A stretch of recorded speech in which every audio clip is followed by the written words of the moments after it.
Good morning, good afternoon, and good evening, ladies and gentlemen, and welcome to Trekking Across the Universe here on the NDB Media Network, the program hosted by Michael Day, yours truly, and Admiral Greg. It is a glorious, glorious day. Happy November, everyone. As you know, for those of you that are part of the Empire, Sports Talk with the Guys earlier today kicked off year 16. It was our anniversary program.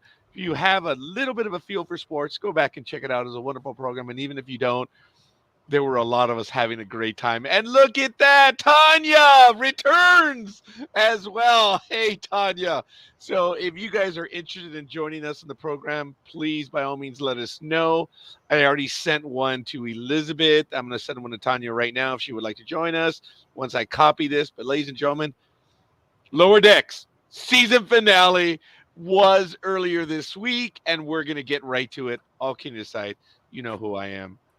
You know who that genteel soul is down there. That's Michael. And the other genteel soul. Not the other, but another. No, there is another. That's almost Star Warsian, but I'm not going to get to that. But hey, yes, I just made that one up right now. Folks, So he's Ezra? I don't know if I'm Ezra, but hello Not you. there. No. How you doing, Liz? Thank you for joining us. Or who is your persona tonight? Oh, I don't know. What do you want me to be? Oh, yeah. Ooh, don't. Greg, I'll leave that one to you. Nope, not going there. Okay. Michael? Oh, I could go there, but I'd be booted off the network. So Ooh. I'm trying to send this to Tanya right now, and I can't you want find me? her. Do you want me to send it to Tanya? I can send it to Tanya if you Are you want. friends with her as well? Of course I am, Roger. You know I am. He's friends with everybody. He is, and I think it's great. I'm unable to find Tanya in my chat box and Facebook. All kidding aside, I really am unable to find her.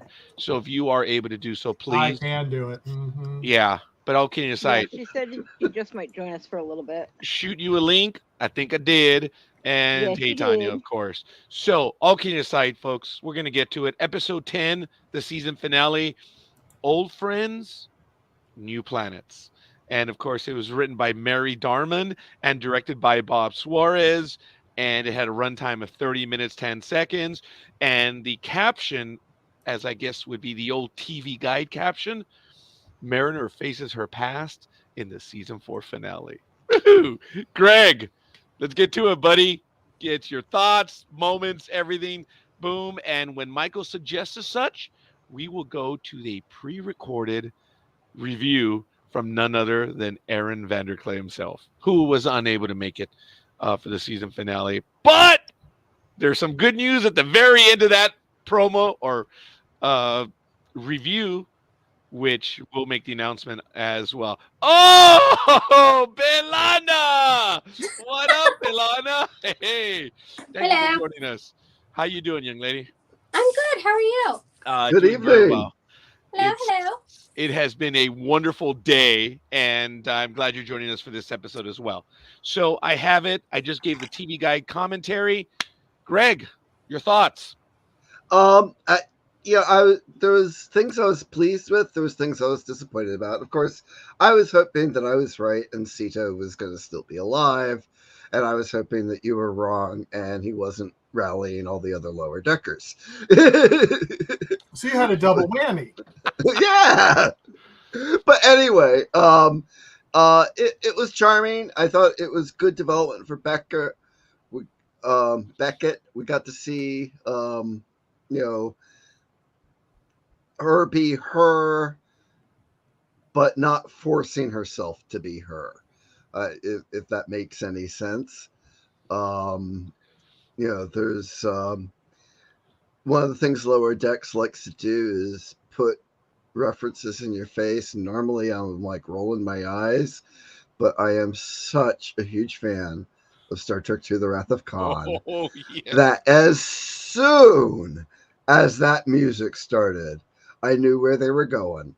And I was actually probably smiling the whole last act of that episode. I appreciate Even with the that. latinum.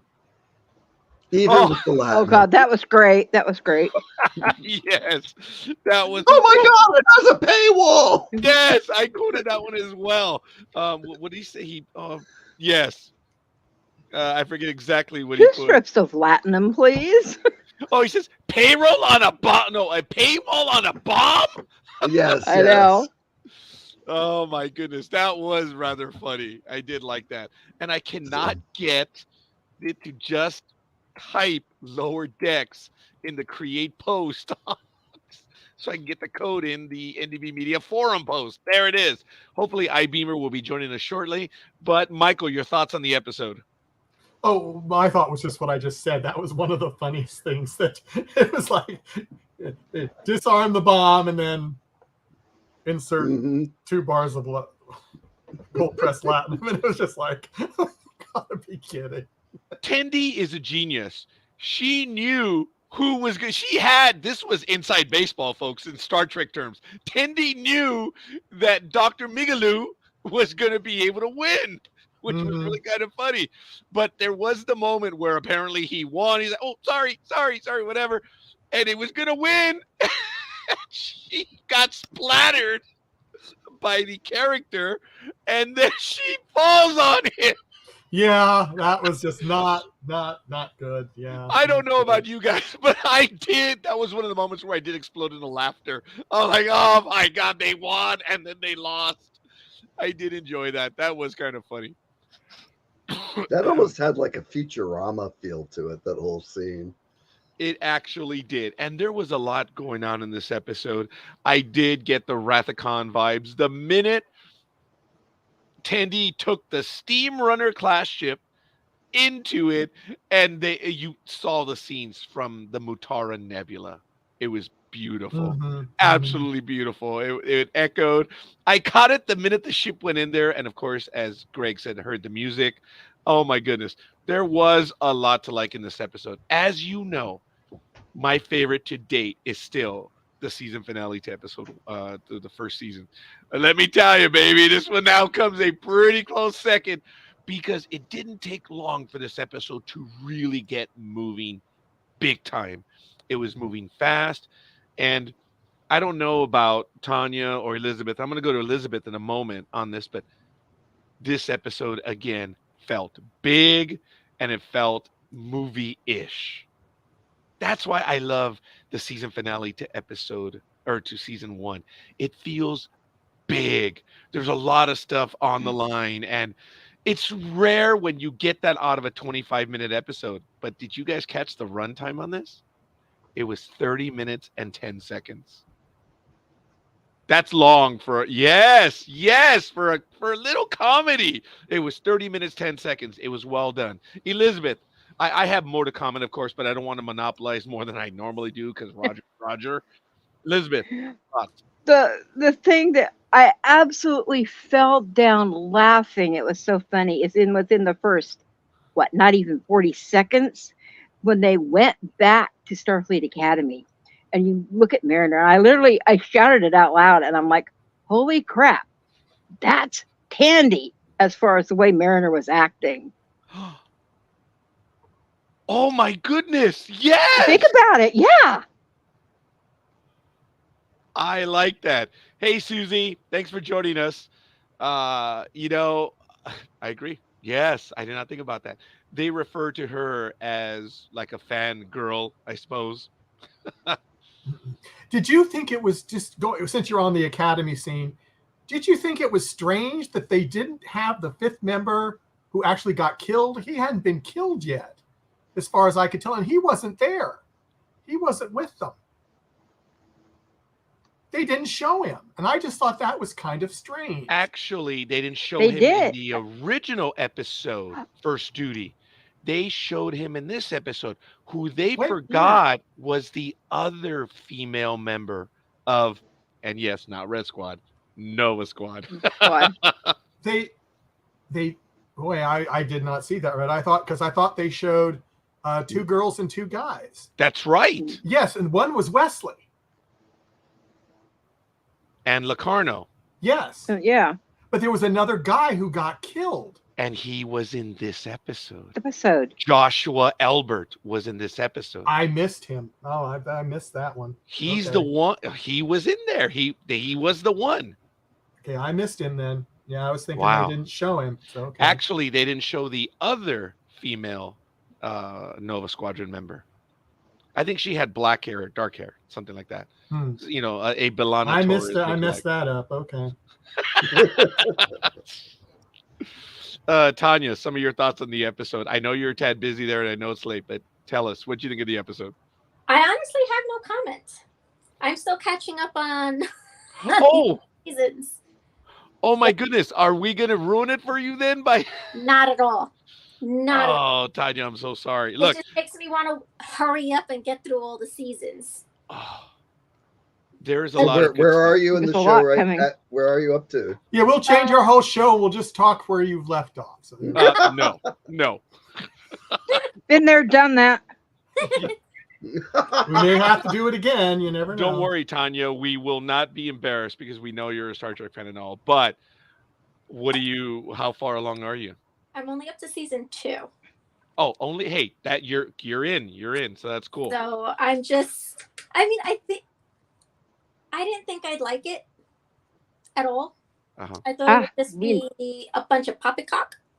Uh-huh. But I actually enjoyed it. I'm like, We okay. infected you. I was like, okay, yeah, I can enjoy this for a little bit, I guess. You know, till the actual Star Trek that I really do get into comes back.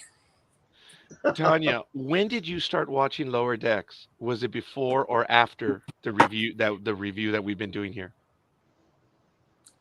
I started watching it when they did the crossover. Oh, okay. That's when I started watching, and I was like, well, Mother Trucker, I'm just gonna have to go back and start watching this damn thing now. So you actually have seen quite a bit of it then since that episode. Okay. Yeah. That is cool. Do you have a favorite character? 4 now. I still have a ways to go. But Fair enough. He asked you if you had a favorite character. Yeah. No, I don't. Not yet. Oh, okay. Okay. That's fair. It's gonna take me a little while because I'm trying to get used to it. Yeah. Oh my goodness. It took me a whole season to get used to it. So Yeah. And Michael and I, yes, we've talked about that, where after each episode we would talk, and it was difficult for us. It was. This was not our Star Trek. But I guess when we finally came around and realized these people are trying to entertain the hardcore fans. Yeah. This is a very specific audience, right, Greg and Michael? Yeah. Yeah. They're trying to appeal to those that have been there for a while and have a certain level of love.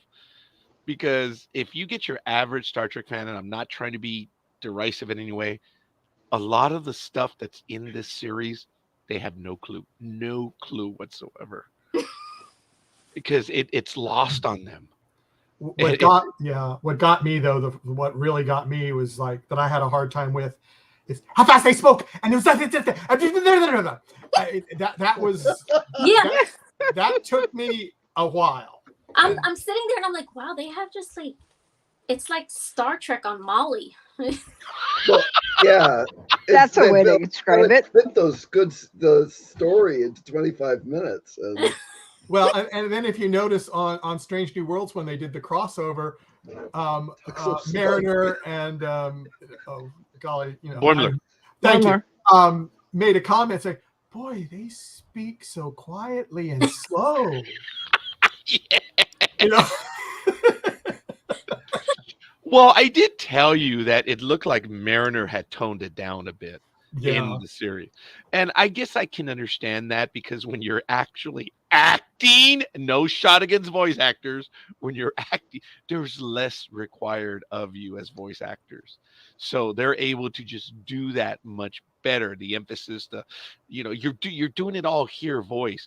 But when you're acting, there's a little bit more to it. And I know people are going to get mad at me for that. I apologize.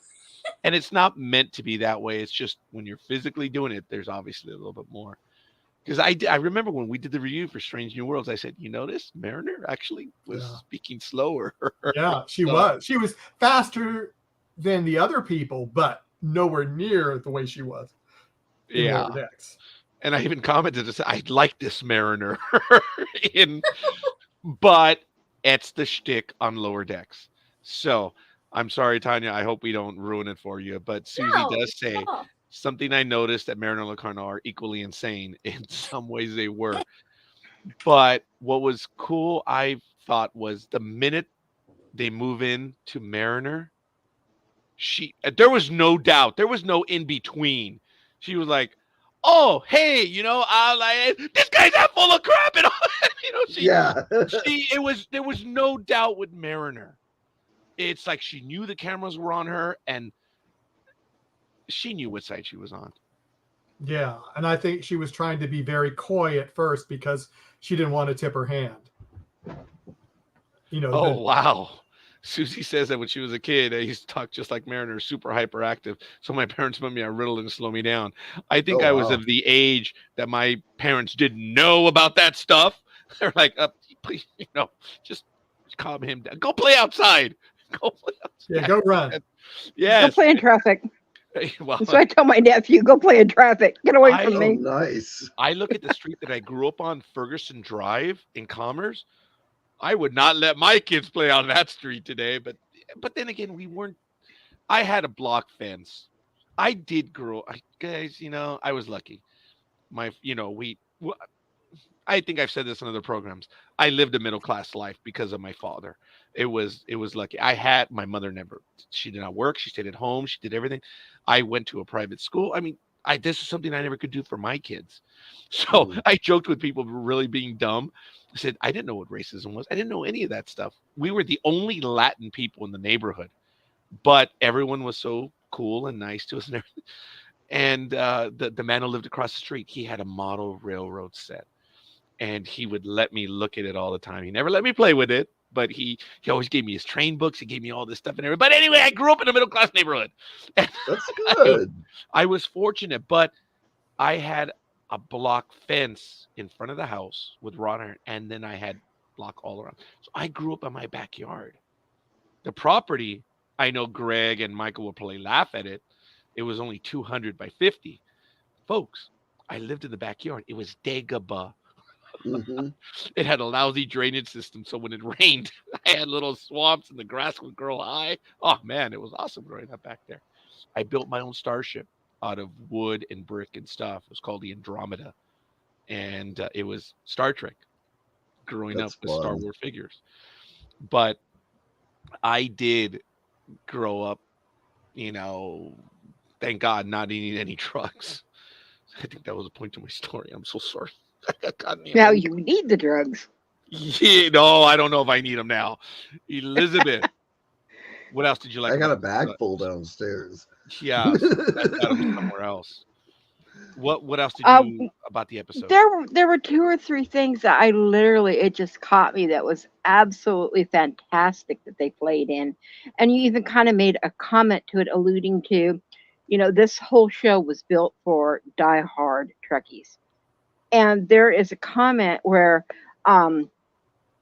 he's going off about, I've built this whole armada, and we're going to be the first free, independent thing. And Boimler's in there whispering under his breath, somebody should talk to the Marquis.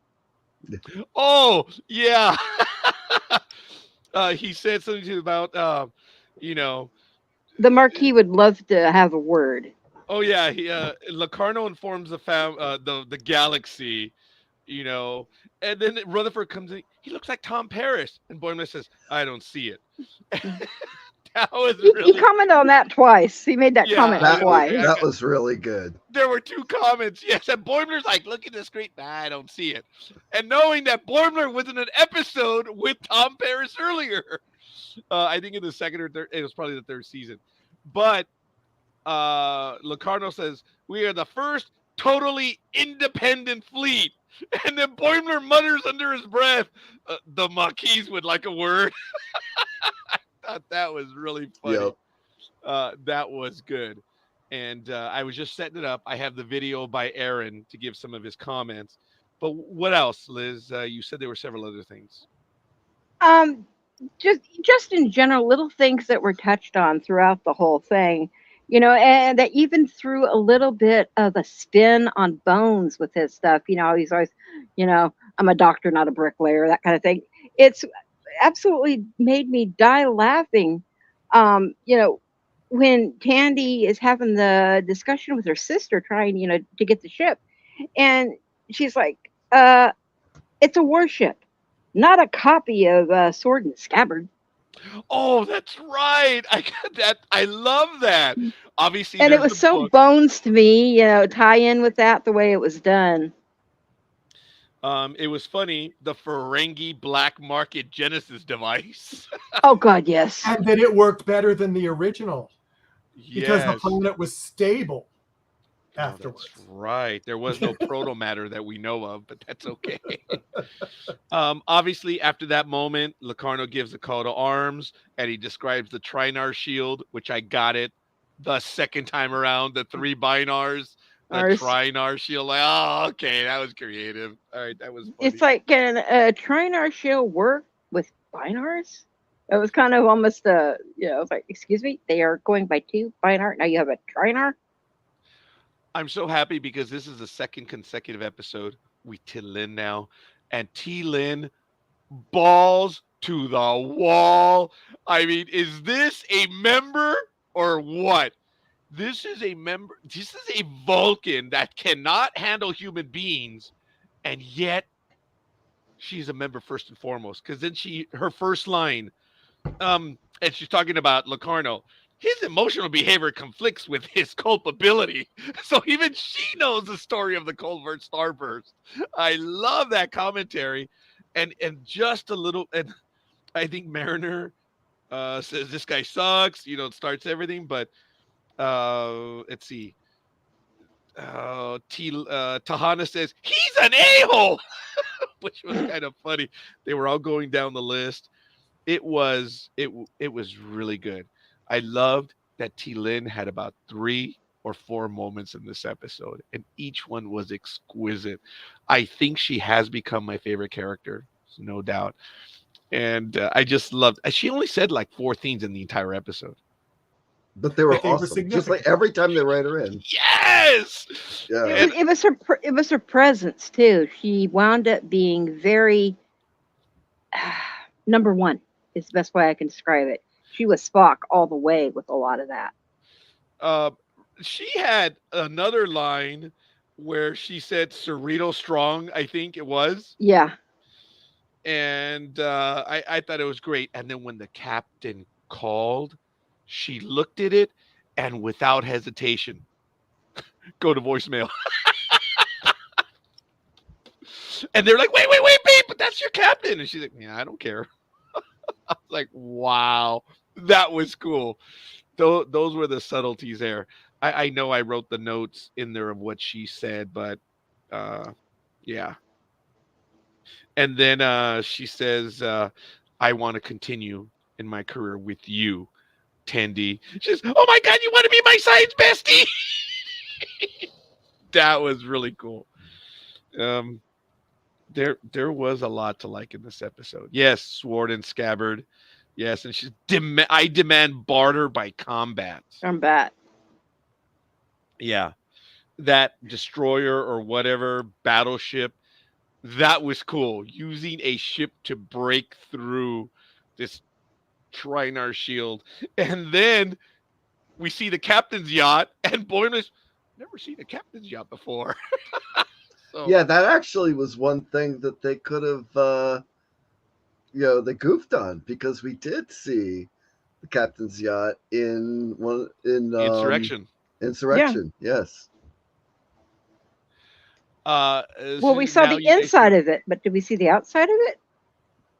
Briefly when it was undocking. Yeah. Okay. By the way, this is the last episode of the season. It has already been confirmed that there will be a 5th season. It was also confirmed in another thing that I saw that they did a after show for this episode, and the captain said she's already done some of her lines for season 5. Awesome. And she was the only one that had. The other person was the first officer that was on. He looked at it. You've done some of your lines already. Oh yeah, I know what some of the plot lines are. And he didn't know anything, and so couldn't get anything out of her. But she was, NDA stuff. So Yeah. was that in Will Wheaton's after show? yes, that's the first one he's done. Ready Room. Yeah, Yeah, I haven't been watching them. that's the only one they've had. Really? They haven't had any since the strike. This is the first one. They must have recorded it early. So this is the only one they've had for Lower Decks. Yeah, it had to be recorded early because Will's been out there on that strike line almost every day. Oh, yes, he has. Uh-huh. Yeah. Susie, it could be reruns that you're seeing on your TV schedule, and it's just they're done. This is the last episode. They could be your TV schedule may be showing seasons 1, 2, and 3. So they're now going to have 40 episodes, which is, I guess, almost 2 seasons of the old original stuff. Yeah. Or a season and 3/4 or something. Yeah. T-Lynn's other line, when she actually used the Samuel Clemens steamship stuff. Oh, golly. This actually works. And again, T-Lynn's line. Illogical tactics can lead to logical results. And Boimler's, it's beautiful. Yes. I didn't appreciate like when they revisited the steamboat thing in that twice in that one episode, but for whatever reason that cracked me up when they did it in this one. Yes. And it was T-Lynn's idea. Yes. That was funny. That's why I love it. It's just illogical tactics can lead to illogical results. T-Lynn at the very end of the episode, even though she was not joining in the cheer, I swear there was the closest thing that we could get out of a Vulcan smile out of her. Did you guys notice that? There was maybe a tiny look of satisfaction on her face. Yes, I know it's a cartoon, but she looked satisfied. And that was so subtle. It looked good, and that's how I interpret it. At the very end, Tendi gets that Orion attitude. You've got this. So we already know what's going to spill into episode 5, into the 5th season, which is cool. We're already seeing a little bit of that. And it didn't have that send-off feeling. And I mean, I know they don't have a lot of time in the episode to do stuff, but even though Rutherford was kind of, obviously sad, it didn't have a send-off feeling. So I'm really hoping that she'll be back. Oh yeah. I kind of enjoyed some, getting, her and Derica back together, a little bit of Orion antics again. I love the way they're treating the planet, although it feels more Romulan than Andorian. Damn it, there I do it again. You must want the Andorians bad. It must, maybe. And I was even like, when I was watching it, I was even going, wondering about the pronunciation of Orion, because sometimes you hear it in other places pronounced Orion, and I just thought that was funny. And now I'm calling it Andorian. I'm sober, believe it or not. Yes, I am sober, people. I think maybe you shouldn't be. It's the hour. It might be the hour. It might very well be. I do want to invite everyone who is watching. We have quite a few people watching us. Why don't you let us know who you are, where you hail from? I know Susie is from Sin City, and everyone else who's watching us, let us know. We already got a like already, Anne from Susie. Thank you, folks. I'm going to take a moment and get to Aaron's review. But in moments that we've seen in the past, traumatic moments or dramatic moments, when Kirk gets, Star Trek. You know what? And I'm going to stop right there. iBeamer, good evening, young man. Thank you for joining us. Don't know if you've been hearing or not.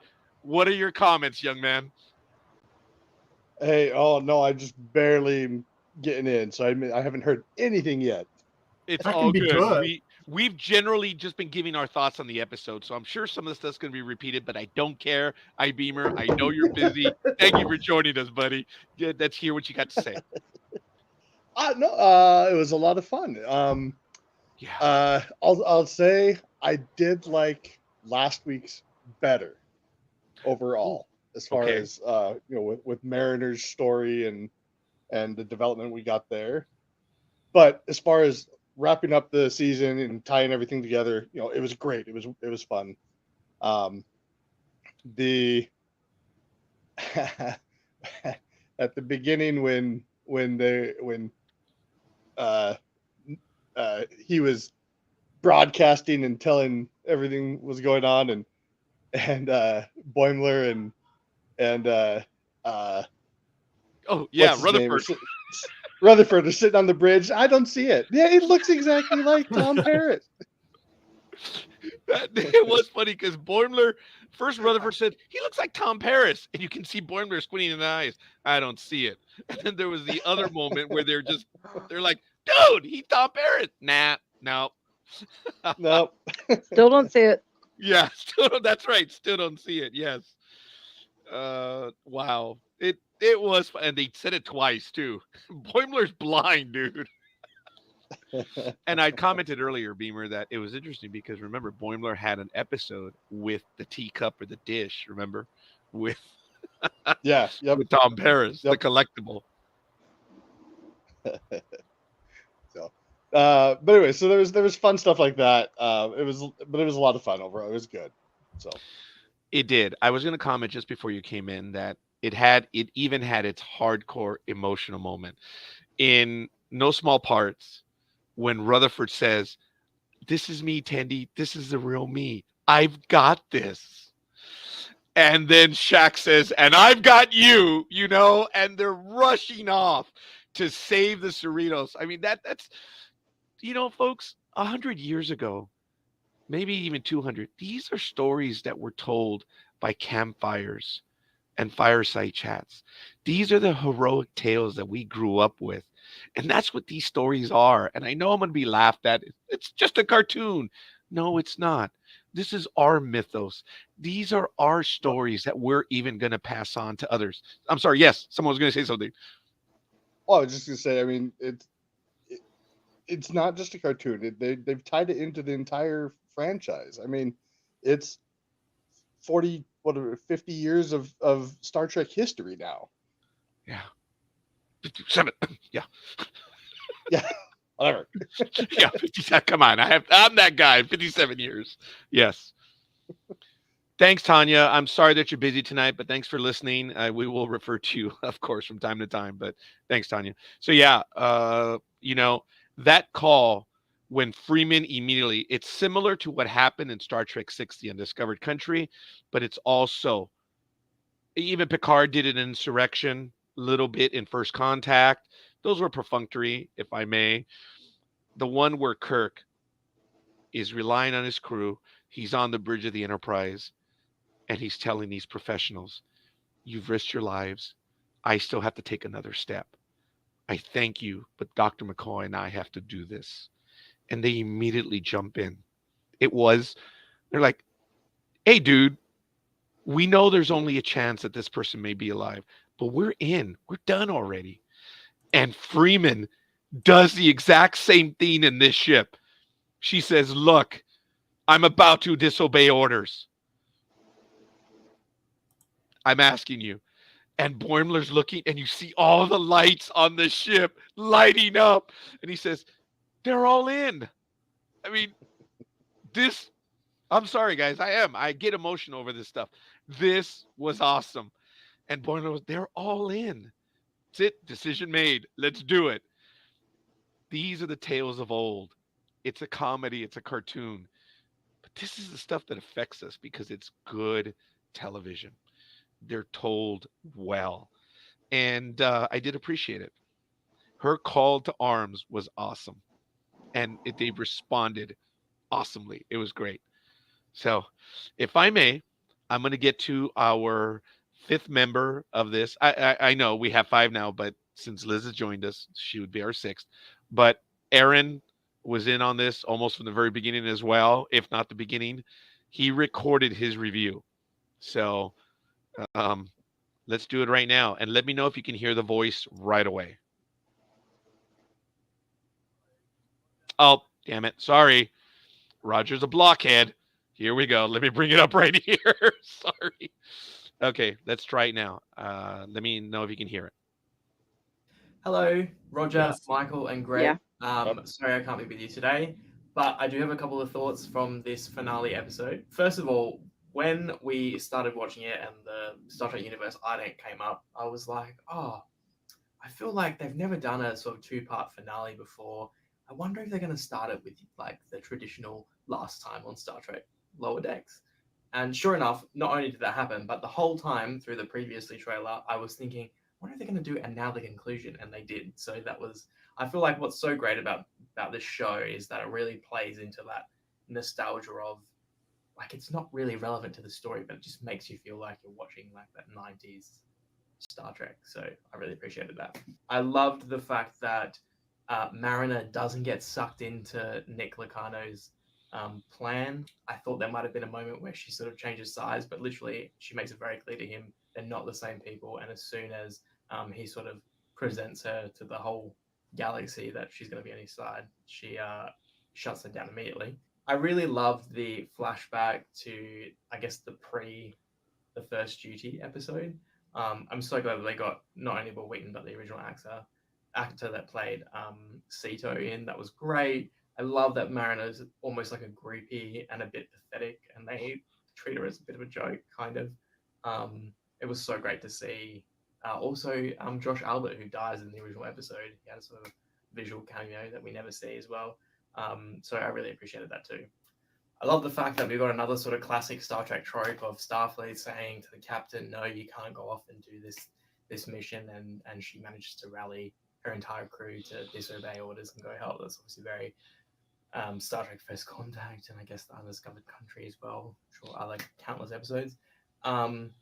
I love the fact that Boimler finally got his moment to shine, and he's very Riker in his portrayal of being a captain. One thing that I felt a bit strange about was the idea that Nick isn't redeemed. I feel like usually in Star Trek we have a lot of characters that go on a bit of an arc, and they're bad and they turn good, and there's something redeeming about them. So at the end of the episode, I was didn't know how I felt about the fact that that didn't happen. But looking online, someone made a good comment, and I think this is now how I feel about it, is that because Robert Duncan McNeil played Nick and Paris, and we know that Paris is essentially Nick Locarno, that character goes on that redemption arc. We see, 7 years of this character growing up and learning from his mistakes. And I feel like, and I agree with this person saying that, if Nick went through that, it would literally just be Tom Paris again. So I don't mind the fact that he died after that. But yeah, otherwise, this season was a bit up and down. I feel like the arc that went through the season and then was concluded, I feel like that was satisfying. I had no idea that was ever going to be Nick, so that was great. And yeah, I would give this story a solid A-. But I was really happy with it. Anyway, thank you so much for letting me come along the journey of reviewing Lower Decks with you. I've had a great time. Again, sorry I can't be there. And yeah, I'll see you on the next Star Trek, wherever that may be. Oh, he committed. So I'm going to politely hold him to that. I'm so happy that he's going to do some stuff with this in the future. Yes. So iBeamer, I agree with him. I wasn't even thinking of how it ends with Locarno. I didn't really care. I did not give it that much thought. So knowing that comment from Aaron, that even gave me some additional insight there. And he was unhappy about it. And it took someone even outside of our universe, so to speak, to give him that. Did you give it any thought? About Locarno, I suppose? Yeah, I mean, the same type of thing. Like, and again, with that comment that Aaron made that he got, from somewhere else, that does actually, that makes it a little bit better in my mind as well. Because it was kind of like, okay, he died. That's kind of lame, but but it was great. I love the Ferengi paywall on a bomb. Yeah, that was funny. So So yeah, no, I agree with that. It was not what I was expecting. In some ways, as far as typical Star Trek, is really that's kind of what they did with. But at the same time, it makes sense with that other thought in mind of why do we need another? He's right. It would have become just a redemption of Tom Paris again. Yeah, I did not even give that thought, and I agree. Folks, I don't know how old some of us are here, and it's no shot, but for those of us that remember Mad Magazine, when Mad Magazine did their version of Star Trek II: The Wrath of Khan, I thought it was one of their better versions. And if you've never ever seen it, oh my God, it's poetry. It's everything. It is so well done. Remember, in Star Trek II: The Wrath of Khan, Kirk knows the whole idea of the prefix code, and they make fun of Kirk in all Mad Magazine. And uh, Spock is the one that comes up with the idea. Says, that if we can, do this, and Kirk says, "Do you realize it would be almost impossible? 412. Is it 412? That's it. We got him." Kirk says, he says, "You know how stupid it would be for 412 to come up with the code." Yeah, 412. That was it. I appreciated in this episode where Mariner had listened to her mom so many times. Oh, I know. And I was actually all right with that code, man, the way it happened, where she says 06107.2 and everything lights up. I was actually okay with that. I don't know, Greg, what do you think? It's probably cheap writing, but it actually worked for me. Michael, I think like that one. Greg, what do you think? I did. See, that's where, like, one of the things I like about Mariner, right? Of course, she'd be trying to memorize her mom's codes. Yes! Yep. Oh my God, I thought it was good. Michael, what'd you think? That was another moment where I laughed out loud. I was like, all right, I'm okay with that. Yeah, it kind of, it's just like, she would do it, and she have to go, like she's really not paying attention, but she really was, and she was every single time, obviously, because she said it enough that she memorized that code and had it when she needed it. Yeah, we're gonna have to find out the meaning of 06107.2. I mean, this is like shield. It's probably frequency. A birth date or something, or it could very. It's a zip code in Connecticut. It could be zip code, or it is a birthday, June 10th, 1972.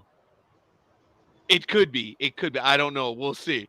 But I think we're going to be playing with the idea because, look, folks, one of the most dastardly frequencies, we all know it, right? Shield frequency modulation of 257.4. Oh, come on. You guys didn't know that one? Star Trek Generations? 257.4? Yeah, okay. Yes. Anyway. Yes. As soon as it happened on screen, I'm like, oh, there's another code. Like, what was I didn't remember the code, but I knew the reference. Yeah, okay. Well, yeah. Actually, we speak the same language, Greg. Elizabeth, what are some of your other thoughts on this episode? Because I love it when everyone else adds something. I love how the mistress of the winter constellations was mentioned again. I love that title for Tendi. The mistress of the winter constellations. I'm like, wow.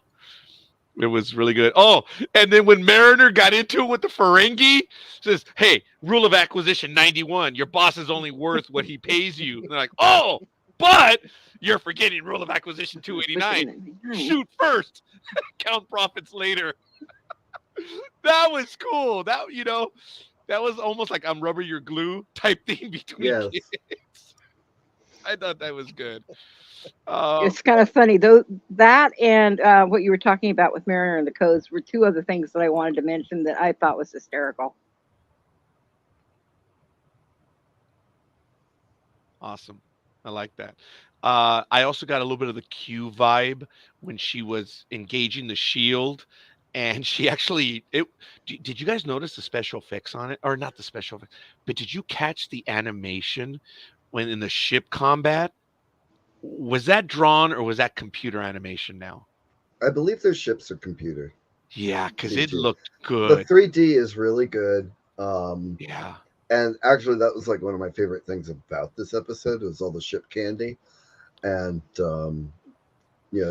I appreciated that they used the vertical orientation on the warbirds. Right. Yes. Yeah. I also liked that they all had like war paint type custom paint jobs, and they just didn't look like the standard. So it's like once they went to join Nova Scotia, it's like they were all like Yeah.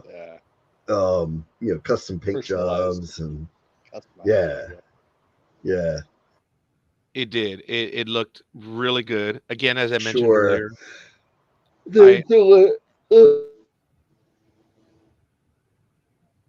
oh, did we lose Greg? I proportions and the Oh, there we perspectives go. on See, the back. sets are fantastic. Greg, we may have lost a little bit of that. You froze with a yawn. I apologize. Oh, in mid yawn. Oh my god, that's funny. Of yeah, course it it was did. like I thought you were you had a popsicle or something there for a minute and you Yeah. were savoring it or that's what I was So thinking. we Not did until I can get some fillings. No popsicles at the moment. well. We did lose a little bit of your comment on that. I don't know if you could repeat it Oh, again. basically, I just I loved the paint jobs. I loved the all the different ships that we got to see. But yes, I'm pretty sure the CG, just like I think a lot of the set backgrounds they do are CG. I mean, the perspective, like even on the conference room here, the perspectives are just too good. Yeah. Yeah, because they can make CG look cartoonish. Because Starship Farragut did it with their cartoon episodes. That was all CGI, but Mm. it looks like that it was drawn back in the '60s, but it was all CGI done. So made it easier in some respects, but so it doesn't have to look realistic. So it just depends how people decide to do it. So I'm going to take Michael off on a tangent right now. I think it's funny that a long time ago, in the early days of CG and 3D modeling, and you had garage shading and everything, it's like everything did look cartoony. Yeah. And it wasn't until they started, getting the smooth lighting models and shading better and smoothing curved surfaces that it started looking more and more realistic. Yep. I think it's funny now that we're lauding CGI for looking like a cartoon. Well, it's just what they want to do, I mean, Right. that's the thing. But I mean, Rebels and Clone Wars, I'm pretty sure almost all of that was done in the computer. Oh yeah, Yes. absolutely. Absolutely. Yeah. Yeah. I mentioned earlier, and sorry for going on another tangent on this. The minute Mariner goes into the ion storm, obviously Mutara Nebula, all that. We saw the imagery where Kirk on the Enterprise was above the Reliant. I just loved that. The Wrath of Khan music. I mean, it wasn't exactly, but it was. You know what I mean? And the lightning and the screen, how it was, where they couldn't see Flickering. each other. Yes, it was so cool. The The halo from explosive the wave. explosion. Yes, I was about to say Yep. that. Yes, the Yep. halo. That was great. I almost expected to see the odd angle of the Enterprise warping out. Remember, the explosive wave is coming at us, but yet the Enterprise is going at an odd angle. But it's all right. Well, That would have I been. love the Go ahead. not only the halo from the explosion, but that it formed his Nova Star too. It was cool. It was a nice touch. That's right. Very good. Right when it happened. Yes. And I loved how they named it Locarno, the planet, because I know. it's got his DNA. I'm like, DNA, oh right. man, and no shot against anyone, but that planet's a schizo planet. That planet's gonna have issues. So who knows? Are we gonna go back to Locarno's plan in the future? And hey, remember, it's entitled "Old Friends, New Planets." I was wondering if we're going to see him again. As the voice of the planet.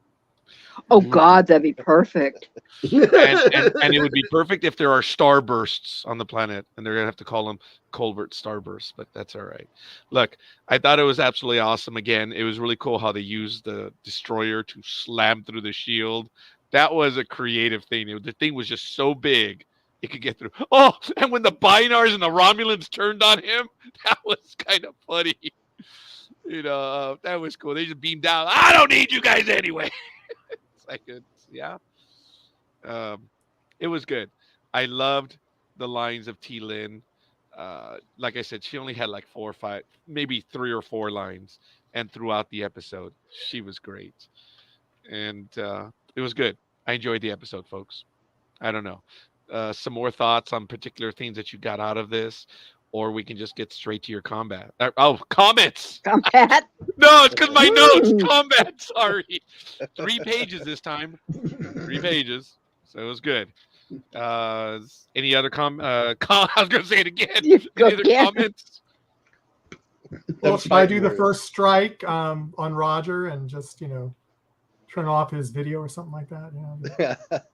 Well, here, let me I do know, a I version was of the Roger tripping over maneuver. my tongue with the Orions earlier. Yeah, well, that's true. We should get rid of Greg then, I guess. No, Hey. this is no. Elizabeth, anything else you want to add to it? Fine, I won't be back next week. Neither will I. Yeah, neither will I. I think we're going to be off Like for a little that. bit, but while we still have the audience, I do want to let everyone know that, folks, we still have Sports Talk with the Guys, which you can go visit with them. We still have the Richard and Peter Sunday episodes, which are going to go for a while now.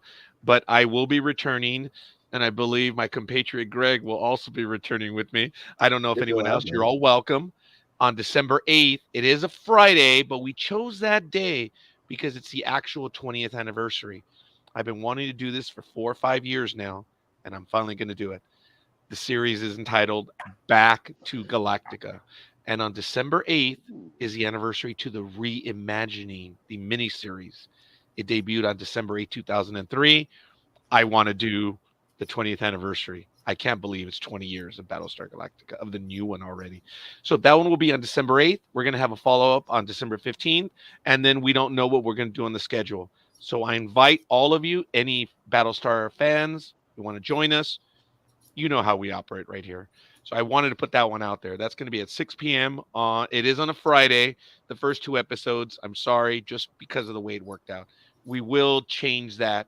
If I have a lot of hosts that want to join, it's negotiable. Trust me, it is. So, Aaron gave it an A-. What are you going to give it, Liz? You can choose, considering you seem to know me so well, and I constantly do A's. I don't know, woman. Sometimes you're all over the place. Yeah, well, look who I'm friends with. Well, apparently you're just like Michael. You're friends with everyone. I'm not. All kidding aside, what do you think? All kidding aside, I'm debating between an A and an A minus. Let's go Oh with an A. no, really, Liz? Yes. Oh, I'm not gonna. Why would you give it a minus? It just, I don't know. There were some things that, okay, for example, when they had to do the trial by combat, that whole fight scene was kind of silly to me. Barter by combat, woman. Sorry. Get it right. Oh God. Okay, fair. Oh, But what? yeah, I think that's the only reason. So then you would give it an A- then. Yeah. Okay, fair enough. Susie gives it a first A, so I gather that she enjoyed it. That's really cool. Michael, what'd you give it? Why I'm mad because I'm between an A minus too. So Oh, that's that's funny. why I was getting mad there. All right, Michael, same question. And if I mean, after, honestly, I was going to do an A, and then after listening to some things that Aaron said, I go, oh, maybe I should do an A minus. So I think I should stick with my original and give it an A. Oh, So you are, huh? okay. yeah, I'm gonna stick with my original thoughts. So Trying All not to right. let So much people for you. sway me. So much for Thank you you. and I being the Bobsey twins. That's another Mm. reason. Well, the funny thing is, Susie gave it an A, Michael gave it an A, Liz an A minus, and Aaron an A minus. Look, folks, I couldn't wait to review this episode. And I you're had giving it a time with C, right? C incorrectly. I am going to give it an A minus because this was a good episode. It was a fun episode, but yeah, there are a few things. I would have been great had this been an hour long episode, but just kidding. I did like it. I thought it was an A minus. iBeamer, what do you think? I'm gonna go with A minus because it doesn't deserve a B plus. It does deserve it. Ooh. So All right. I'm I gonna like go it. A minus. And obviously doesn't deserve an A either. Right. right, Yeah. This is interesting, folks. We have 3 A minus and 3 A's, and we now come to Admiral Greg. The tiebreaker. Give us the final here. word, sir. I'm thinking we're going to get an A plus out of this. I'm not giving it an A plus. No. Okay. I chose wrong. But I'm going to give it a solid A. I think it was a very strong effort. Even though the references were pretty blatant, I thought they were very well executed. Yes. It was certainly enjoyable. Again, I adore Star Trek II: The Wrath of Khan, and I see that movie so many times because I have it on and listen to it more often than actually sit and watch it. But as soon as that music hit, I knew how that whole last act was going to be, and Right. I just absolutely, it was a beautiful reference and a beautiful homage. Greg, I just thought it was going to be in the moment that it had that moment because they've done that from time to time. But when they kept on doing it, it was, forgive me, folks, I'm not going to say it was Star Trekking orgasmic, but it was cool. I wasn't expecting that, Greg. I thought it was going to be like a one note, like, hey, Wrath of Khan image. But the entire thing was that. That was so cool. Yep. Well, she had the Genesis device with her. Oh yeah. Oh Yeah. And her baby. She refers to it as her baby. She refers to it as the first officer, and then she refers to it as the forlong. Like she's being chased by someone. And I think she said, "They want you bad, baby." Something like that. I forget. Man, Mariner gave it so many different. Elizabeth like profiles. GD, I think she called it at one point. Yeah, Yep. GD. Yep. That was funny. But you've said, I've gotten a lot of yeses out of you right now, iBeamer. Did you want to add anything else? Oh, no, not necessarily. I guess, it was fun. It was fun. I was glad they got Will Wheaton to come back and do the voice, and seeing Boimler get to be captain, and they mentioned I never get to see anyone use the captain's yacht, and just all that kind of stuff. There was a lot of fun things about this episode. Yeah, I most wholeheartedly agree. It was fun. I'm glad they finished it out strong because there were moments that we had nothing to say in the reviews. I remember that. There were a few. Yeah, there were a few, but I had faith, and I'm glad they delivered. This was really good stuff.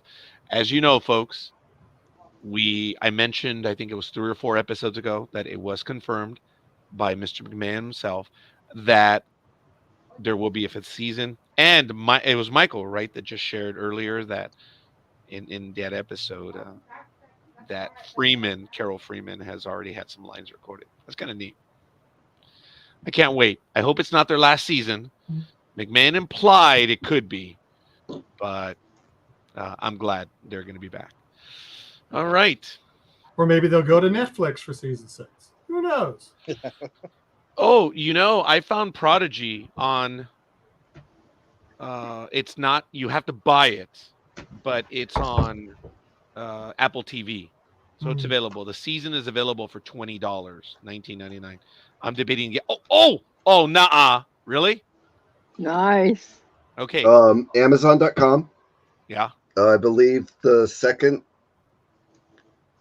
part just came out in September Yeah, on just disc. not that long ago. Yeah. What did you, if I may ask, what did you pay for them? I think 20 a piece. Okay, but does They're it not have the digital; they're digital copy? solid. No, Huh? digital copy. No, apparently not.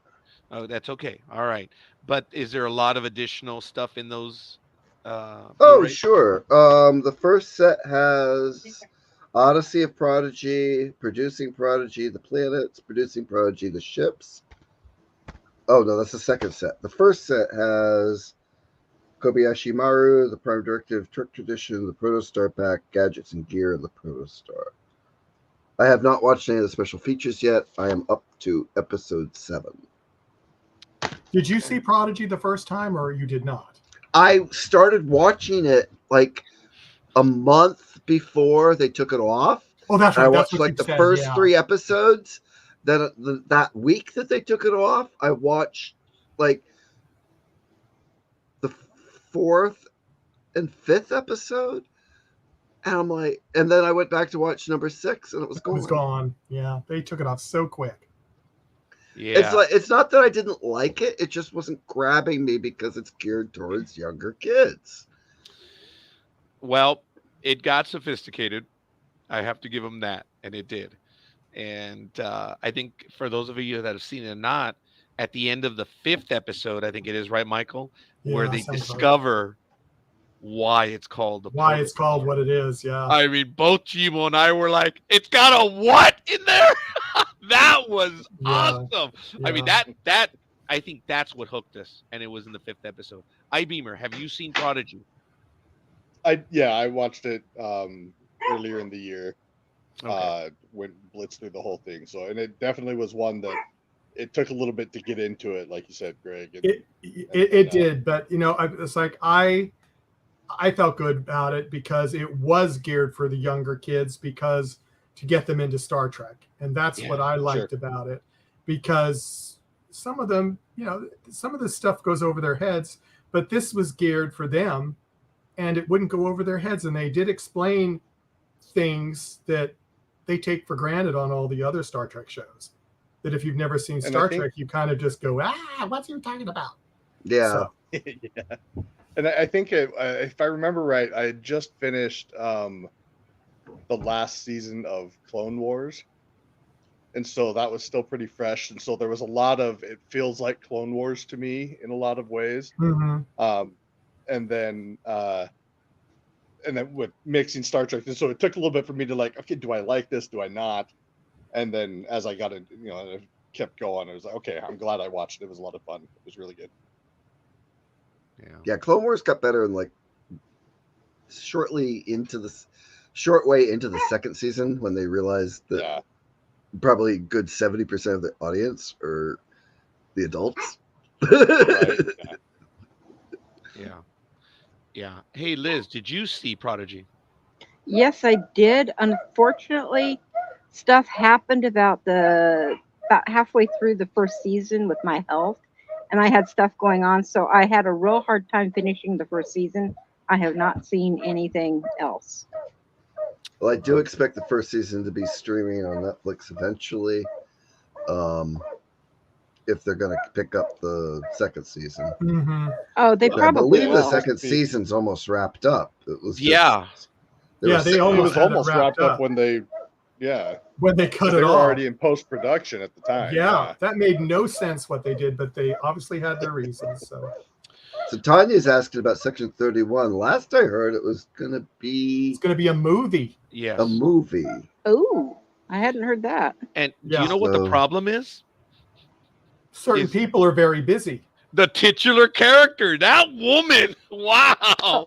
I mean, they need to clone her. I swear, she's in everything. I have a friend who didn't like the fact that she still had an accent, and I was like, and he actually, check it out, he was Asian himself. He did not find it realistic that she had an accent, and I found that interesting. It was just a comment. It was said to me some years ago. I didn't have a problem with it, but I thought about it. I'm like, no, not everyone is going to speak standard, perfectly. So See, I thought about that years ago with regards to Scotty and Chekhov. that's right.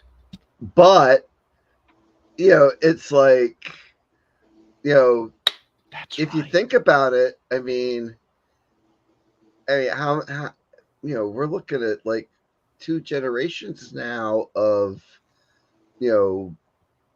telecom being pretty much widely accessible, that everybody can hear everybody. And people down south still have a southern accent. People up here in the Northeast still sound like we're from the Northeast. Aaron still sounds like he's from Australia. It's and I was actually they all say surprised when we I have met. accents, so it just Yeah. it's all relative. Yeah. Well, one thing I thought that was funny is you guys had on a guest, was a writer, Jim Beard, and he was talking. It wasn't Jim. It was somebody else that was talking about their younger child was watching Peppa Pig out of England, and now they've got a little bit of the English accent and the lilts and stuff, just simply because of being integrated with what they watch and listen to all Was the that time. Rain? Rain K? No. That wasn't Rain. This Monday, yeah. What was that recent? Yeah, like within the last week and a half. Oh, then that's got to be who you had on, Roger. Yeah, no. Last week was Joshua Maley. He's the writer, director, producer that's out of the Pittsburgh area. No, we were talking about his horror movie. Yeah, and we did talk about again his pet program, and he did announce that he does want to see it through. So season 3 of Star Trek Frontiers will probably be happening, but that's not for everyone. That series is told in script-based format. It's really kind of cool, and that's inside Star Trek. If you think about it, when you read the stories, script-based, they were very well prepared. So interesting. Star Trek Frontiers. Check it out on Facebook, Star Trek Frontiers, and the 2 full seasons and their movie are posted. It's great stuff. Yes, I'm one of his biggest fans. Yes, there's no doubt about it. But anyway, it's really good. Michelle Yeoh, I like her. I'm sorry. I have no problem with her accent. I was disappointed that they killed her off, but how they brought her back and then what they did with it, I was like, all right, I got to give it to them on that. What they did with her and what they're possibly going to be leading up to. Think about it, folks. If she becomes the head of Section 31 or a primary mover, think about the DS9 episode, Inter Ama or whatever it was called. Remember when that guy tells Bashir, I am the one that allows you to struggle with your ethics and morality. Because of me, you can be a good person. So that always struck me. He says, yeah, you know what? You think what I'm doing is wrong. You have that privilege because of the stuff that I've had to do, that I've done, and that I will do. So is Worf going to be in Section 31? That's what I was thinking after the Picard series. Yeah, I was too. Oh, I was kind of hoping for it. I'll have to rethink but that. It depends on how they time it, where the timing is. Yeah, Nothing's which we do happened not yet. know. Yeah, nothing is done yet. Because as Michael and I, we've talked about it. Michael and I are like, when's Section 31? Because that woman is too damn busy. We said that many times. It was right. Every time we thought, oh, maybe they're going to do it now. She'd be in a new movie, or she said she was going to start a new movie. Every single time. Every single time. Then she won. Then she won the Oscar. And that was like, yes. Yeah, the series price just went up. Good for her. Yeah, good for her. Yeah. Unless they had a contract with her beforehand. I don't know. It's almost like she's in everything, everywhere, all at once. All at once. Seems like it does. I thought that movie was hilarious. I loved that movie. Which one is that again? Remind me. Everything, everywhere, all at once. Is that the one that just That's the one she Well, won. within That's the one last that she year. won for. Yeah. Okay, I Yeah. think that one's on streaming. I think I just saw it. I'm gonna have to watch it. The preview with her. Oh man, is there a person that is loving life right now? It's Michelle Yeoh. Oh, yeah, there's no doubt. She should be. It Yeah, makes me think back to a quote that Carrie Fisher made about, coming back to do the Star Wars movies, that when you're a woman of a certain age and they offer you a job, you take it. And now Yeah. Michelle Yeoh is basically, in the position where she can refuse if she wanted to. yeah. As a matter of fact, I made a comment early on Sports Talk with the guys because if you're friends with Tanya, you know what she did for Halloween. She looked absolutely awesome. She and her husband in their Halloween costumes. I was like, oh, is she going to do a Star Wars one? So if she's now going to do a Disney princess, does that mean she's going to do Princess Leia? And if so, Ooh. who's her husband going to be? I don't think it's going to be Luke.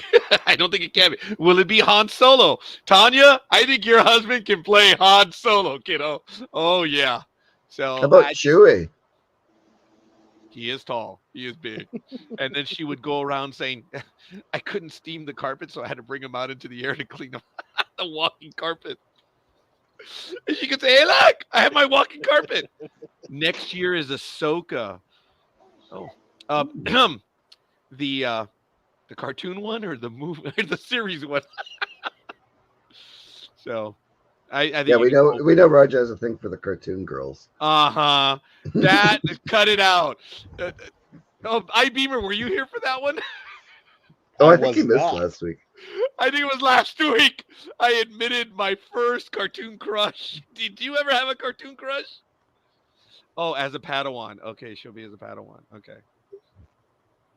Oh, and her husband would be Anakin. Ooh, I like it. All right. So, iBeamer, Robotech, Lisa Hayes.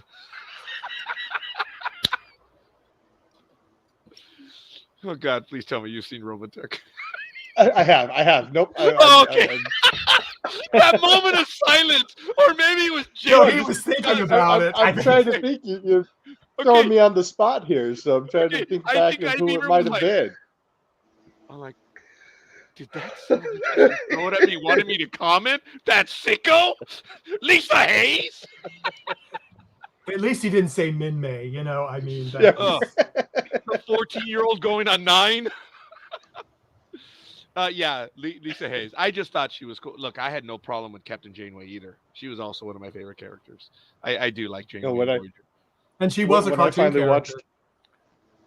When I finally watched Robotech, I was mad that he kept going back to Min May. It was like, she's worthless. We may do a rewatch next year of Robotech because there are some people that have not seen Robotech and like, dude, what are you guys doing? What are you doing? This is phenomenal anime out of Japan. So I'm glad. Really good, but oh my God, it's painful to rewatch. It is early 80s. Beamer, what were you saying? I was just saying, I've only seen the first series. I haven't seen the You haven't seen second or third? Okay. Yeah, Macross. Yeah, I started watching. One, yes. I started watching second, but something pulled me away, and I never got back to it. Yeah, the second one is Southern Cross, and then the third one, of course, was the Invid. So, yeah, and you guys know that the stories had nothing to do with each other. No, not at all. That was the creative thing. They just did some of the voiceovers to include them and have like connections, but they were 3 distinct series, and they clobbered them together to come up with what turned out to be something really good, at least to us kids. Greg, what? Come on, show us the porn. Come on, Greg. Oh, nah, you got me. I have, Greg. Oh, okay. When they were selling them, remember like episodes 5, 6, 7, and 8? They were selling them in groups of 4.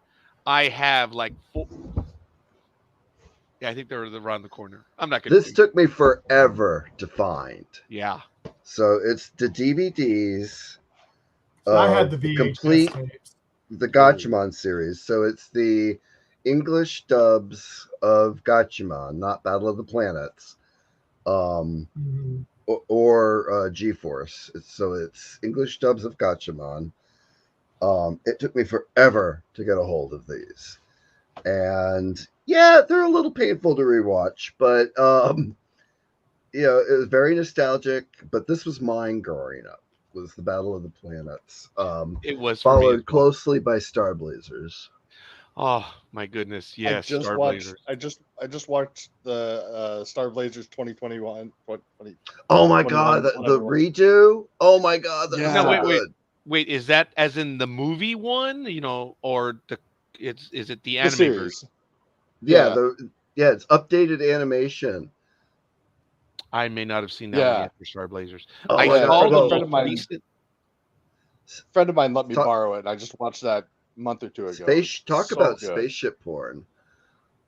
Mhm.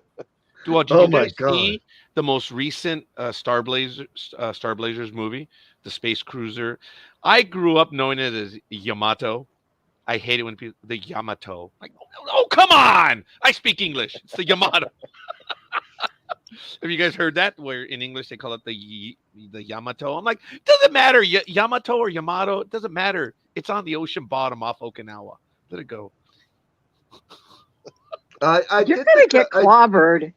I was kind of surprised, growing up with with Star Blazers. Yeah. And everybody, refers to the ship from World War II as the Yamato. And the first time I heard it as Yamato in Japanese, I'm like, why the hell aren't we saying that? Mm.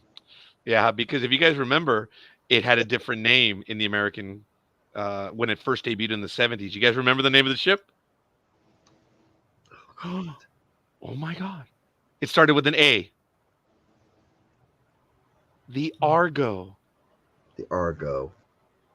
Do you guys remember that? Oh. That's right.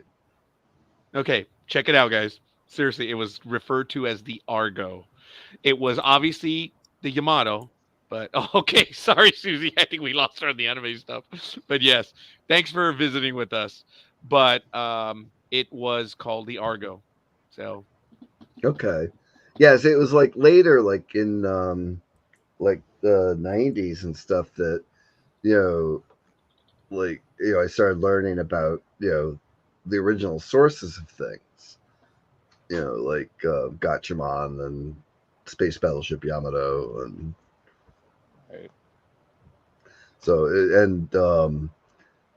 there. So I was like just starting to learn about like all of the sources, and I'm like, of course that's the same ship. It has the same profile. So I mean, I must have completely blocked out that it was called the Argo.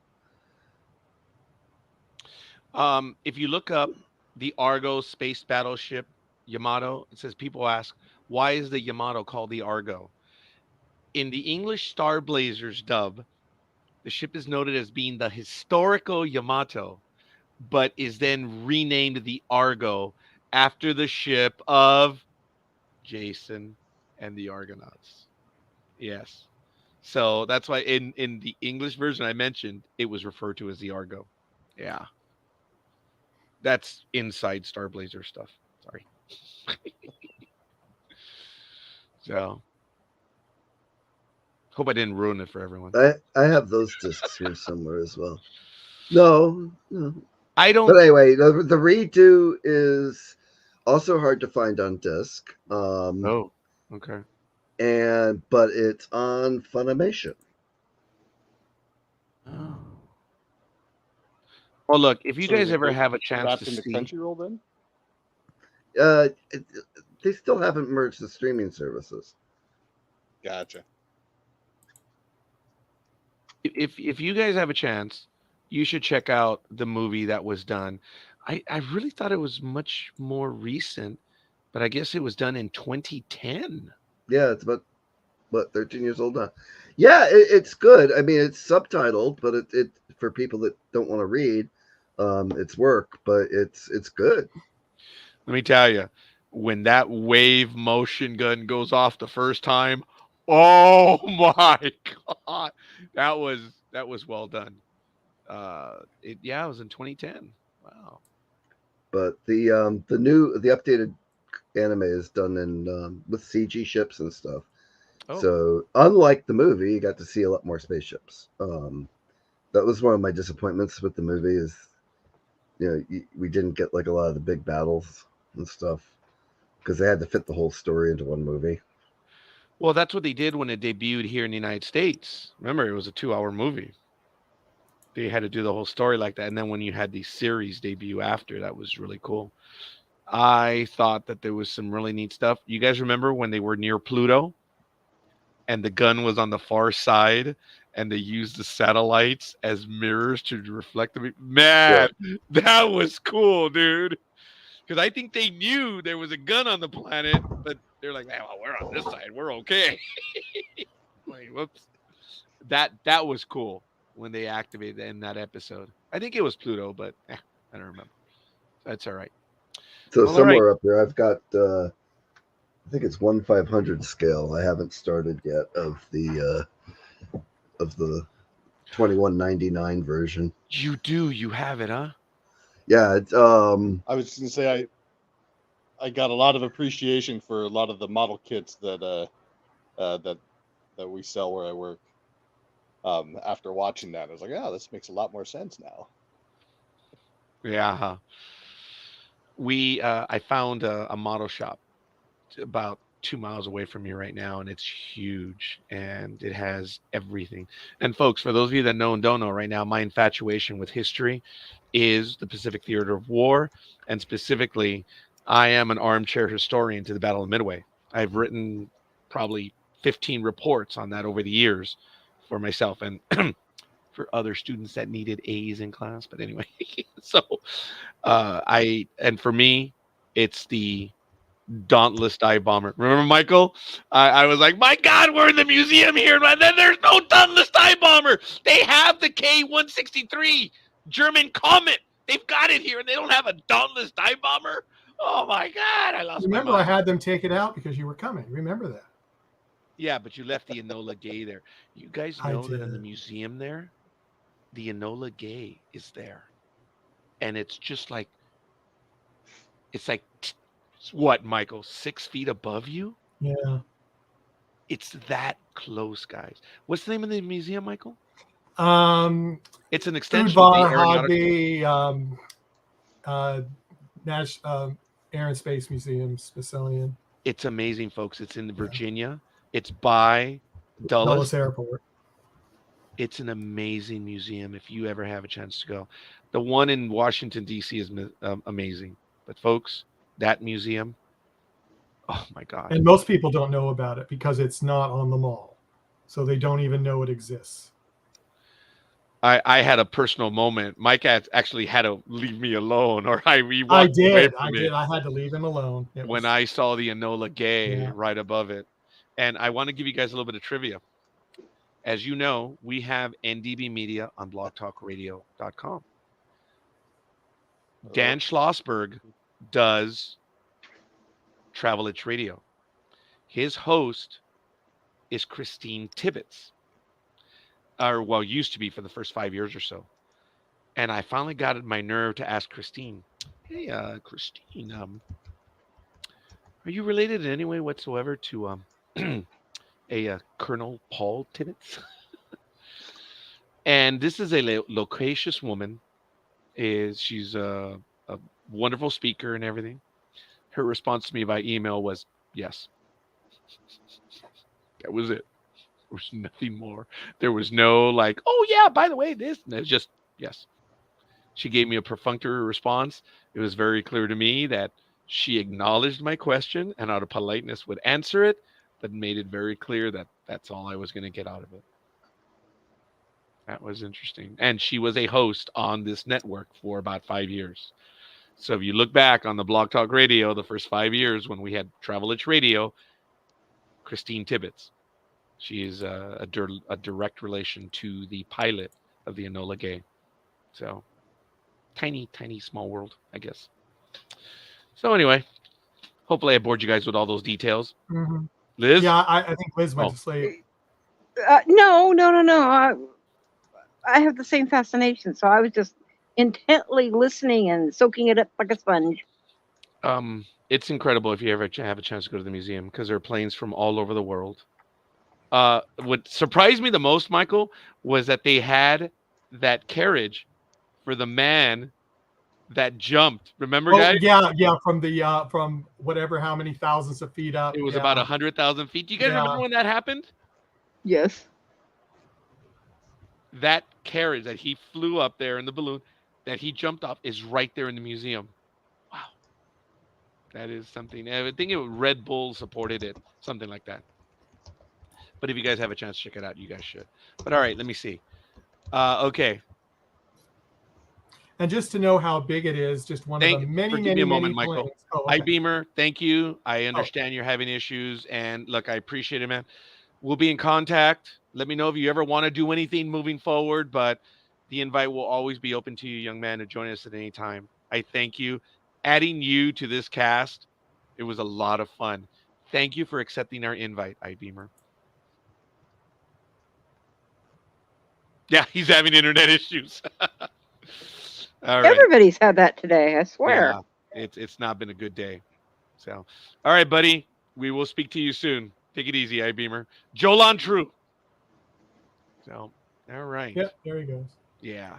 Yeah, but I was going to say, just to show how big that museum is, lots of planes, lots of planes. There's a shuttle in there. There is an Air France Concorde inside the museum. It's huge, guys. Because they had all these things and they couldn't fit them in the downtown museum. So they had to build a new museum.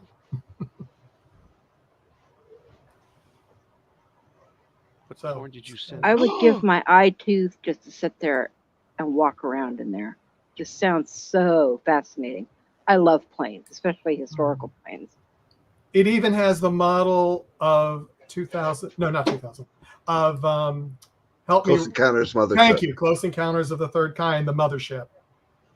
I've never been there, but I know everything that's in it. Yeah, that's an interesting thing to look at too. So. It's like I keep going. It's like I keep going to the website. Dude, there's an F-14 Tomcat there. I know. There's an early F-35 in there. Discovery is there. Yeah. Yes. It looks just like it did when it came back on its last mission, not restored. Yep. No restoration. Yeah, Michael was telling me about that everyone basically said no. They were going to restore it, and they said no. Leave it the way it is. We want to see it, how it came back. And they just said, okay. I think that's awesome. It is called, it's got a unique name. Stephen F. Udvar-Hazy Center. Udvar-Hazy Center. Udvar-Hazy, that's it, yeah. Udvar-Hazy, yeah. It's the Air and Space Museum. As a matter of fact, I don't have it right now. What's your cup? Yeah, the drinking cups. I purchased 4 of them, and I left one with Michael, and for him to have, and I brought one, and then for my 2 girls. So the white cup that I've been drinking out of every night, the NASA one, I purchased it right there. It is really kind of cool, man. If you guys go there, and if you go through the Google link on Google Maps, there are 226,000 geotagged photos for the museum. It's incredible. If I ever went there, Michael would have to keep running me my medications because I'd never leave. Well, let me tell you. Oh, you'd get thrown out. Don't worry. There's supposed to be another airplane flight museum like down in southern Arizona too that I want to see one of these days. If I ever have to go back to Tucson. Because it's southeast there. Of there is the Boneyard, right? Yeah. Yeah. Literally, when you drive down from Phoenix into Tucson, it's right there. Yeah. And folks, you can see it from the road. Oh, yeah. From Highway 10, right? Yeah. 10. Yeah, it's 10. Yeah. Yeah, folks, forgive me. Check this out. This is how, what they say. It's all about size. This picture right here. Yeah, there's the Concorde. Oh. Yeah. Oh. Yeah. That's just one, folks. That's just one looking one way. It is just immense. And look, this is a And you plane can right see there. the people. You can see the people down there. Oh, you know what? That actually is a great image. You're right, Michael, Mhm. because you can tell that. And folks, look, I was looking for one plane, and they didn't have that one. But there's a second level, I guess, on the west side, because I lost my spatial orientation, that you can see what they're doing on the restorations. Right, Michael? They're Mhm. restoring, I think it's either a B-24 or a B-25. Yeah, we Oh couldn't yeah, I tell. remember you showed us pictures of that one. Mhm. Oh, wow. Okay, yeah. Yeah, I think I posted them also on Facebook. Check that out. Okay, that's a video actually. But look, they left her in the condition from her final flight. So you can see the dinks, the scorch marks. It is gorgeous when you think about it. That And you she can was, stand right under it. I mean, yeah, man. Mm. It is amazing. And then, of course, I don't know if that's an A12 or an SR-71. I forget. I need to see a bigger. Yeah, Yeah. same here. well, that's a Yeah, video too. like I yeah. say, they look almost exactly alike. You guys know the A12 and the SR-71. I don't remember which one it is, but it is just incredible. The Well, there's imagery, also like three I or think it's four the flights in the 71 actually. 71 too.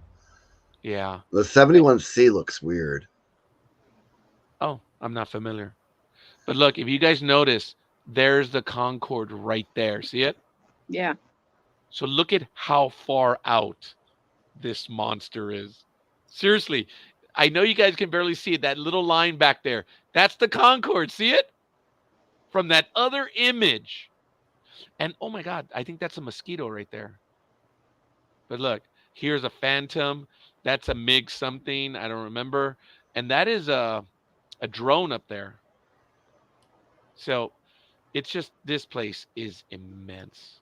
And of course, that's a Corsair. It's incredible. The F-14 Tomcat is somewhere around. Oh, there it is. There, the VJ. Yep. That's the Tomcat. Yep. What site did you say this was on? For all these The Oh, pictures? I think Stephen F. Udvar Hazy Center.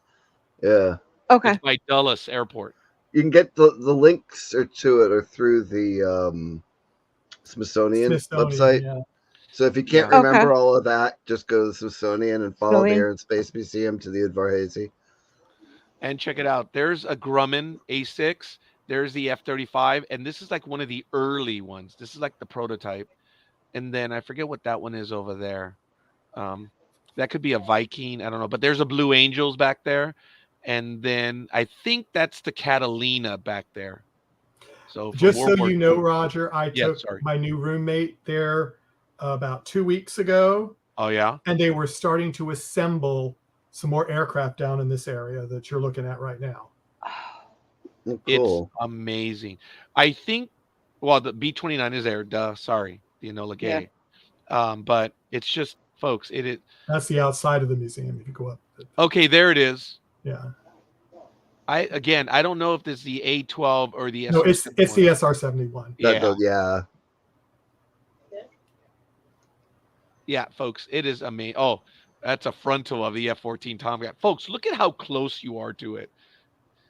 On this one, you cannot walk under it, but I think you can walk above it, or you can look down You from can look here. down on it, which is cool too. Yeah. You guys realize I'm a girl, and this is giving me a hotel Oscar, big time. Oh yeah. Yes. Oh, you mean it's not us either? Yeah, it's crazy. Sorry, these things are sexier than you. Oh, Every guys, one Oh of yeah. you. No, I'm a total It is a tech geek, I get Catalina. it. Yeah, look at that. Nice. I was right. It is. And the F-14. Look at that, man. That's a thing of beauty. Oh God, I'd love to fly her. Oh yeah. I didn't know that, Michael. They have stuff. I guess they do stuff on the outside as well. Oh yeah, when they Pan America. Oh wow. Yeah. Do they take them outside? Sometimes they bring in other things. That's why they're right by a runway. Sometimes they actually fly some of these things in from somewhere else. If they don't, Now- if they can fly, they'll fly them in. This is the way you walk into the facility, and there's a theater in there, a gift shop, a learning center for kids. Oh, I'm so envious of them. But you can take the elevator up. Michael took me up on this, and we went up there, and the view. How high is it, Michael? It's like 75, 100 feet. I think something like that. Yeah. It's expansive. And if you look on this to the right, you can look right into Dulles. And it feels like the planes are passing you as they're landing. Yeah. So the runway, actually, this is one of the landing places or takeoffs. So sometimes, depending on the wind, the planes go right next to the museum. And if you're up in the tower, Oh, you there can it is. see the planes really close. Yeah, folks, do you see it? This is what I'm talking about. Here's the view. There's the Dulles Tower, and here's one of the runways. Because this museum was built on Dulles Airport's land. Yeah, look, here's a bit better view. There's one of the runways, and here's another one of the runways over here.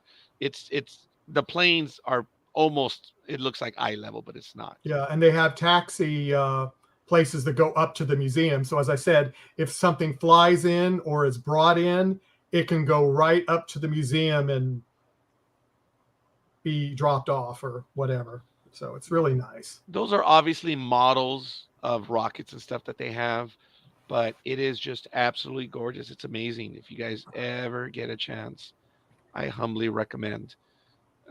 Like I said, I had a spiritual moment because I am an armchair historian. I've studied this my entire life. I know of this very well. And I was a kid in a candy store, but yes, seeing the Enola Gay, I've given my life to the study of these things, and they're not inanimate objects. How many goosebumps did you get seeing the Enola? I had to walk away. I couldn't talk to him. No. I was like,